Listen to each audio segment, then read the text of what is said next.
किसी ने कहा है कि ये माना जिंदगी है 4 दिन की।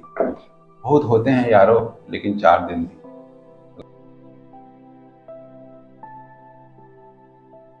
अगर आपने टैटू करा लिया तो वो पता चलेगा कितना टाइम लगता है इसको ठीक होने में। अगर आप लेजर करा रहे हैं, उसको ठीक कर रहे हैं, तो ऐसा मत सोचिए कि आप एक सिटिंग कर लेंगे तो टैटू आपका गायब हो जाएगा। ये इस बात पर डिपेंड करता है कि आपने कितने थिक लाइंस बनवाई हुई है, कितना पिगमेंट अंदर है। और आज टैटू के बारे में एक ऐसी चीज बताएंगे कि अगर लेजर न भी किया जाए तो क्या इसको मिटाया जा सकता है, या कम से कम कुछ हल्का किया सकता है। और ये बहुत इनोवेटिव चीज है। मतलब ये ऐसी चीज है जो कहीं नहीं मिलेगी।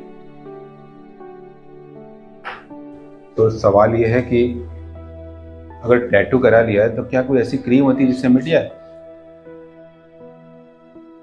और दुनिया की किसी किताब में ये नहीं लिखा होगा और कोई डॉक्टर भी नहीं बताएगा।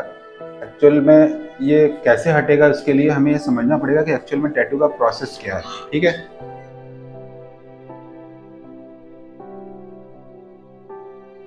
तो जो ब्लैक कलर के पिगमेंट होते हैं या जिस भी कलर से किया जा रहा है, उनके पार्टिकल साइज थोड़े बड़े होते हैं और उनको स्किन में डर्मिस में डाल दिया जाता है। स्किन के दो पार्ट हैं, एक है एपिडर्मिस जिसमें लेयर बनती है, छूटती रहती है।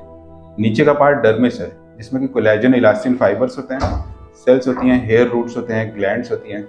वहाँ पे अगर कोई पिगमेंट हमने डाल दिया तो वो वहाँ फंस जाता है और फिर वो ऊपर निकल कर शेड नहीं हो सकता। पर हम देखते हैं कि टैटू धीरे धीरे फेड होते हैं। तो कैसे फेड होते हैं? तो हमारी जो नसें होती हैं, ब्लड वेसल्स, उसमें वाइट ब्लड सेल्स होती हैं, इसमें मैक्रोफेजेस होते हैं। तो ये आते हैं और उन ब्लैक कलर के पिगमेंट को खा लेते हैं और फिर वो उनको लेकर के मूव करते हैं और वापस ब्लड में आते हैं। फिर ब्लड के जरिए वो स्प्लीन में पहुंचते हैं, वहां जाकर डिस्ट्रॉय हो जाते हैं। तो उसी के साथ पिगमेंट हमारा बॉडी से निकलता जाता है, स्किन से क्लियर होता है।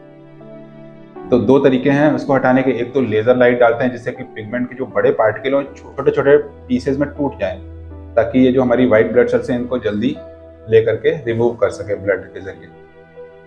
पर अगर हमने लेजर नहीं कर रहे हैं तो कैसे हटा सकते हैं? किसी तरीके से अगर हम न्यूट्रोफिल्स को, WBC को स्किन में बुलाएं टैटू के आसपास, ताकि वो टैटू के पिगमेंट को खा लें। और इस प्रोसेस को बोलते हैं इन्फ्लेमेशन।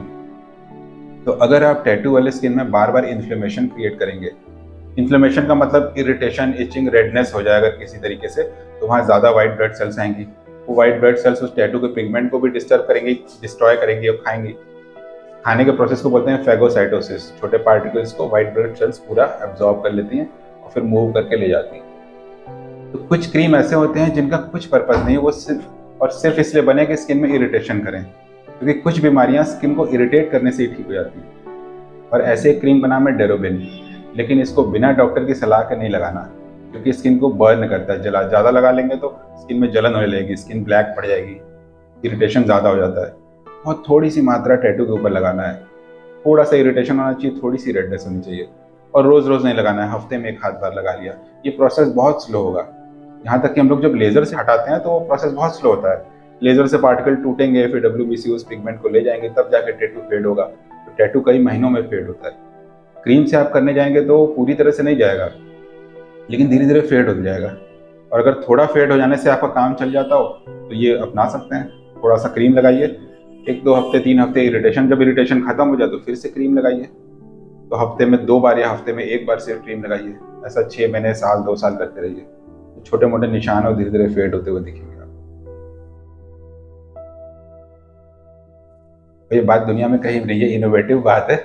ये दुनिया की किसी किताब में, इंटरनेट में, गूगल भी नहीं बता पाएगा ये। और किसी स्किन के डॉक्टर से पूछोगे वो भी नहीं बताएगा।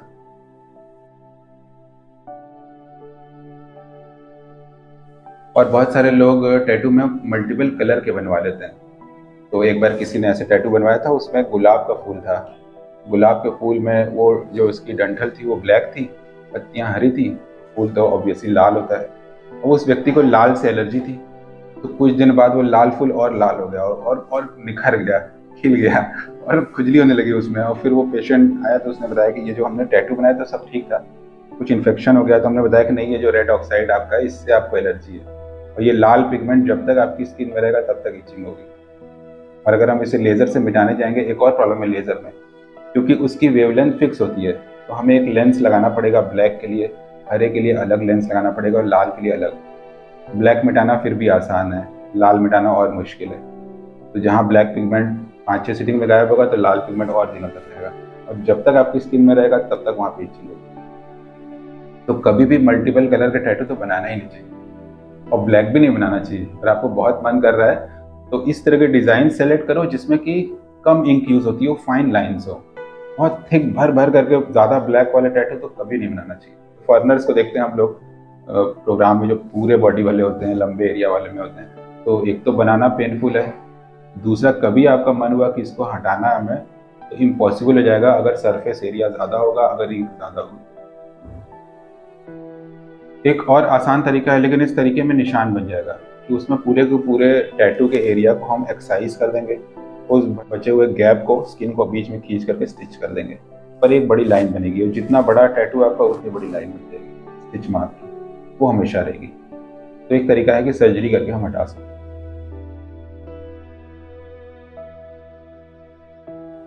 एक और सवाल लोग पूछते हैं कि किस एज में बनाना चाहिए। तो क्योंकि बॉडी ग्रो करती है 18 साल तक, ठीक है, हाइट भी थोड़ा बढ़ती है, 18 के बाद भी थोड़ा बहुत हाइट बढ़ती है, तो अगर आपने कम एज में टैटू बना लिया है तो वो थोड़ा सा डिफॉर्म हो जाएगा।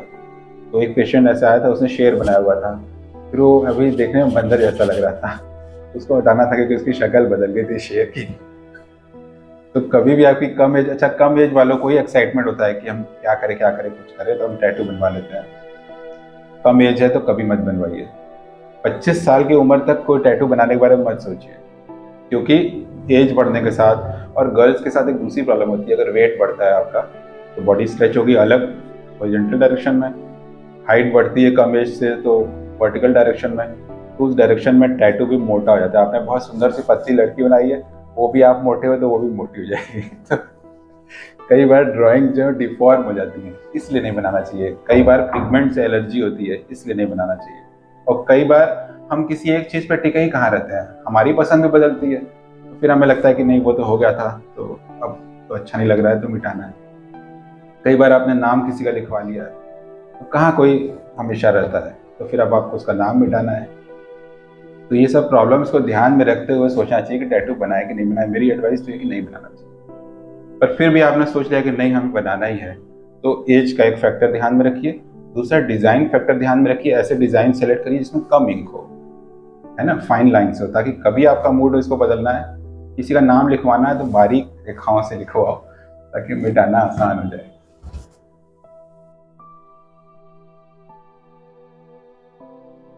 इंसान का जो मूड है वो जो है वो चेंज होता रहता है। टैटू को लेकर के बनाने से संबंधित चेंज होता ही है, मिटाने से संबंधित भी होता है। मिटाएं नहीं मिटाएं क्या करें, इसके ऊपर कोई दूसरा तो ना बनवा लें, है ना। तो मूड एक्चुअली होता क्या है, इंसान का दिमाग बंदर का दिमाग होता है, ठीक। उसका इतना पोर्शन जो है वो ह्यूमन माइंड है, जो कि हम कहते हैं कि हम हैं, बाकी इतना बड़ा पार्ट जिसको सबकॉन्शियस माइंड कहते हैं बंदर का दिमाग। तो हमारा मूड भी बंदर की तरह चेंज होता है। किसी बंदर को आप अटैक करने जाओ तो वो आपके ऊपर अटैक करेगा। कोई व्यक्ति आपके अगेंस्ट है तो आप उसके अगेंस्ट जाते हैं। कोई आपकी तारीफ करेगा तो वो भी आपको अच्छा लगने लगता है। तो हमारा मूड एक्चुअली में कॉपी करता है, कॉपी मशीन है। तो होता क्या है कि अगर किसी ने कुछ कहा तो अगर उसने बुरा कहा तो हम बुरा मानना शुरू कर देते हैं तुरंत। ऑटोमेटिक प्रोसेस होता है, हमारे सेल्फ कंट्रोल में नहीं होता। जबकि होना ये चाहिए कि इंसान का मूड जो है वो किसी वेल ट्रेंड हॉर्स की तरह होना चाहिए, आर्मी के घोड़े की तरह, कि इस डायरेक्शन में 2 ही स्टेप चलना है, इसी स्पीड से चलना है, यहाँ आके रुक जाना है। पर इतना सेल्फ कंट्रोल कहाँ होता है। और कुछ लोगों का दिमाग तो भैंस की तरह होता है। भैंस अगर चलना शुरू हो जाए, तालाब की तरफ जा रही तो आप रोक नहीं सकते, तो बुरा मानना शुरू कर दिया, आप मानते जा रहे हैं और गई भैंस पानी में। उसके बाद एक बार बुरा मान गए तो फिर वो बहुत, अब एक बार भैंस पानी में चली गई तो आप उसको वहां से निकाल के ला नहीं सकते। और लोग बड़े गर्व से उसको प्राउड करते हैं कि मैं एक बार उससे बात करना बंद करता हूँ तो जीवन भर बात नहीं करता। फिर तुम्हारे पास भैंस का दिमाग है। सेल्फ कंट्रोल होना चाहिए इंसान को कि मुझे कब कितना बुरा मानना है, मुझे कितना गुस्सा करना है, मुझे कब गुस्सा करना बंद कर देना है कि नहीं। ये क्या कि अगर कोई मेरे साथ ऐसा व्यवहार करता तो मैं भी उसके साथ ऐसा व्यवहार करता हूँ, इसमें कौन सी खासियत है। ये तो आपने बंदर के हिसाब चल रहे हो, बंदर तो कॉपी करता ही है। अगर आपके अंदर अपनी कोई प्रॉपर्टी है, अपनी कोई क्वालिटी है, तो कोई कैसा भी व्यवहार करे आपकी क्वालिटी तो मेंटेन रहनी चाहिए ना, कि जैसा वो वैसा हम हो जाएंगे।